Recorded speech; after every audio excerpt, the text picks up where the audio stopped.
Ladies and gentlemen, welcome back to the channel.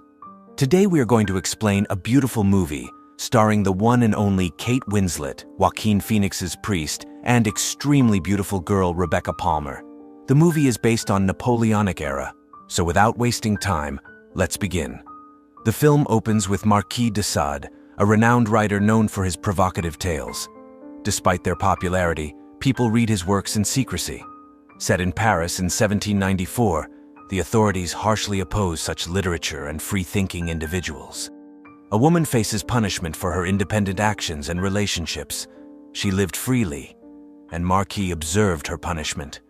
Years later, we find Marquis confined in Charenton Mental Asylum.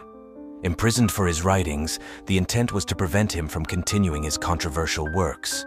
We then meet Madeline, a laundry girl at the asylum. Madeline visits Marquis's cell and subtly signals him. He hands her a few pages of a new story hidden within the linens. She carefully conceals the papers as she leaves. Coulmier, the head priest and caretaker of the asylum, is seen interacting with the inmates. Meanwhile, Madeline approaches the main gate and discreetly passes the pages to a man waiting outside. This man publishes Marquis's stories. Subsequently, we see his books being sold, eagerly read by many. The scene shifts to King Napoleon, whose minister reads a Marquis story, criticizing its vulgarity. Napoleon orders Marquis's execution, but the minister argues it might increase his notoriety. The minister then consults physician Royer Collard. He is skilled in inflicting pain. The minister informs him about the Marquis and Napoleon's scheme. We observe Coulmier teaching Madeline, guiding her in comprehending and writing phrases. There seems to be strong chemistry between Madeline and Coulmier. In the next scene, Madeline reads the Marquis's story to her friends, who become aroused by the tales. One of the girls feels repulsed by the stories. Madeline asks her to leave as the others are enjoying them. The following morning, Madeline is seen delivering fresh linens to the inmates. When she reaches the Marquis's cell, he invites her in. Since Madeline has the keys, she enters. The cell is adorned with artwork inspired by these fantasies. Madeline then gives the Marquis money collected from the sale of his books. The Marquis is in love with Madeline and asks her to sit as he has written a personal story for her. However, the story comes with a condition: a kiss for each page. She complies, kissing him for each page, but then he grabs her and gives her a French kiss. Meanwhile, Coulmier approaches the cell, but the Marquis continues enjoying the exchange of pages. For the climax, the Marquis asks her to sit on his lap. He then tries to touch her inappropriately, but she slaps him and takes all the pages. Coulmier arrives at that moment. Later, Collard arrives at the asylum. He tells Coulmier that Napoleon is concerned about one of the inmates. Coulmier tries to assure him that the Marquis has changed. Collard inquires about the Marquis's activities and shows him a book published by the Marquis. Coulmier is shocked to see it. Collard demands that he control the Marquis, or else Napoleon will shut down the asylum. Coulmier informs him that he will no longer be allowed to publish any books. Coulmier attempts to persuade him to cease writing these stories.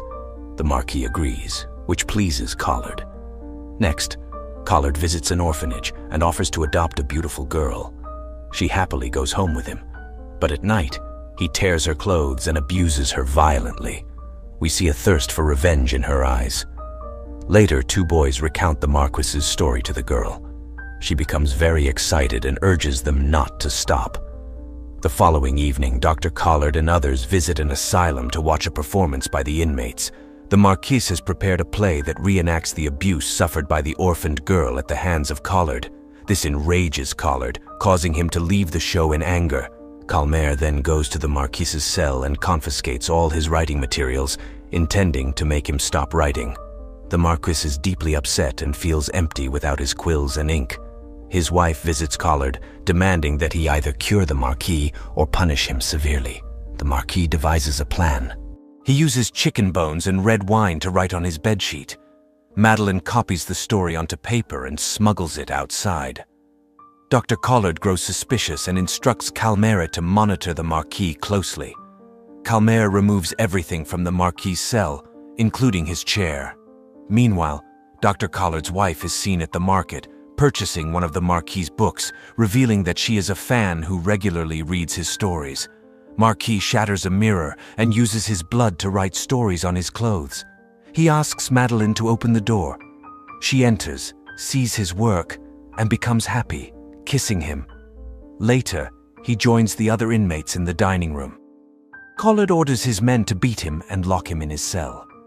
Calmere enters the cell and takes away Marquis's clothes. Meanwhile, Madeline is punished for unlocking his cell. Calmere intervenes to save her, causing Madeline to develop feelings for him. Calmere then questions Madeline about why she reads Marquis's controversial stories. She explains that her life has been devoid of joy, and his stories bring color to it. She imagines herself in the tales, playing the parts. Elsewhere, the doctor's wife flirts with a workman, showing him Marquis's book filled with paintings, expressing a desire to experience the same but needing a teacher.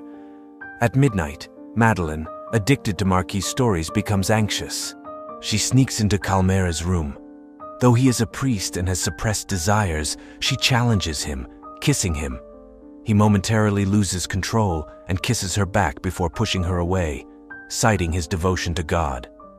The next morning, Calmere tries to explain himself, but Madeline is angry. Meanwhile, Collard's wife is seen with the workman. They plan to escape together. She makes him write a farewell note to Collard before they resume playing games. She leaves with him, leaving the note behind. Collard discovers the note and the book she read, leading him to start torturing Marquis. After the torture, Marquis is placed under maximum security. Calmere sends Madeline far away to separate her from Marquis. Madeline visits Marquis one last time and requests a final story. He agrees to dictate it that night. At night, Marquis dictates the story to his new cellmate, who passes it on to the next inmate, continuing until it reaches Madeline. However, during this process, an inmate uses a candle to set a bedsheet on fire. The fire alarms everyone, leading to the unlocking of doors and ensuing chaos. Calmere rescues a girl being abused by inmates. Meanwhile, Brousseau captures Madeline, preventing her escape. Calmere searches for her, but can't find her until he reaches the laundry room, where he sees blood everywhere.